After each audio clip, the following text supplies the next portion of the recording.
And this is what I wanted to steer back to. Really? Okay. Yes, I wanted to steer back towards what we talked about with comfort. It is shown, and this is legitimate, those who transition and are treated as the gender that they identify as mentally improve unbelievably, and it is absolutely true. So I hate to break it to you. They're more likely to commit suicide. There's a huge community called Transition Regret. I encourage you to look at it. It has 27,000 members on Facebook of people who make the chemical castration decision to transition, and that's an irreversible decision. It's a growing group of people that say, I was sold a complete bill of goods here. And so, you know, that really is the question, which is, if it's irreversible, and you're citing some study that, honestly, the data shows exactly the opposite, is that they're more likely to commit suicide, more likely for self-harm, all these sorts of things. What is the proper way to treat it? As I said, the study has not been disproven. The reason that the suicide rate is so high is because they are bullied for who they are. See, I have seen it this is nonsense. in school, and this is a truth. And you know why I know it's nonsense? Because every single person in this room disagrees with you fundamentally and is treating you incredibly respectfully tonight. That is a pile of garbage. I know it's a pile of garbage. Of course. And so, instead, and I'll be honest, it's the people that are in those positions that end up becoming the bullies themselves, that kicked me off of Twitter. That's, and no offense, but kind of your team is the one that's super, like, offended that I used a name that Levine used to have. Like, who's the bully in this situation? Well, it's disrespectful to do that because she identifies as a woman. And it is just disrespect. That is why I can't speak for everyone else. I can only speak for myself at the end of the day, right? And it's just disrespectful. And it is not right to call Leah Thomas her dead name out of respect for her. Levine or whatever. But let me zero in on this, right? So it's a birth name, whatever, you could call it a dead name. It's fine. But if I were to do a biography on Thomas and I would include that name, how is that disrespectful?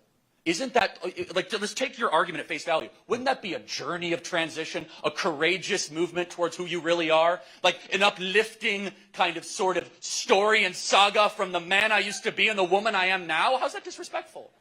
Oh, well, in that context, probably. So dead naming's now okay. I mean, maybe my tweet was all about the courageous journey of Ricardo Levine that once was named Richard and now name is Rachel. Do you see what's getting here is that you're putting a lot of preference on context and on how I identify and all of this. And your opinions, you can have your opinions. But what we're talking about tonight is how we structure society, right? And that is a totally different thing than your opinion. So when we start to structure society on a vast minority opinion, and we start to use power and force around that vast minority of an opinion, all of a sudden, the only way you can win that argument is the person who wins the oppression Olympics. Is the person who says, I'm the most victimized, therefore I get to create the rules because I'm not comfortable. And here's something that you might not want to hear, is that if you have liberty, by definition, you're not going to be comfortable.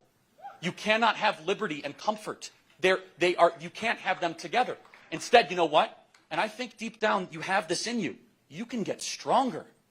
And I want you to get stronger.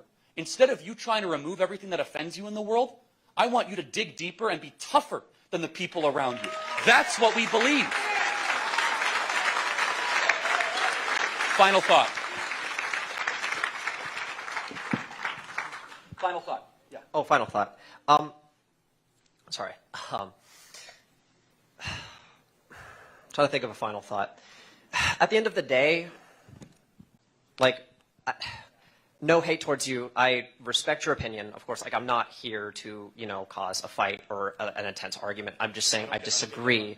And there is no oppression Olympics. All that, we want is simply just recognition and respect. That's really it. Well, look, truthfully. Here's the thing, is that that's what you want, and individually, I think I've given that to you, but here's where I draw the line. I'm not going to restructure society on something I know that's not true. I'm not going to turn my back on 50% of the population for something that's not true. And I'm certainly not going to call somebody a pronoun that I know that isn't true in front of me. So I believe your soul totally demands respect. Absolutely, 100%. But as soon as you then start to get into society and civilization and restructure everything around your feelings, then all of a sudden it's whoever has the loudest voice and who's willing to use power. And that's where we as conservatives draw the line. I want to thank you for being here tonight, truly. Thank you. Thank you for your time.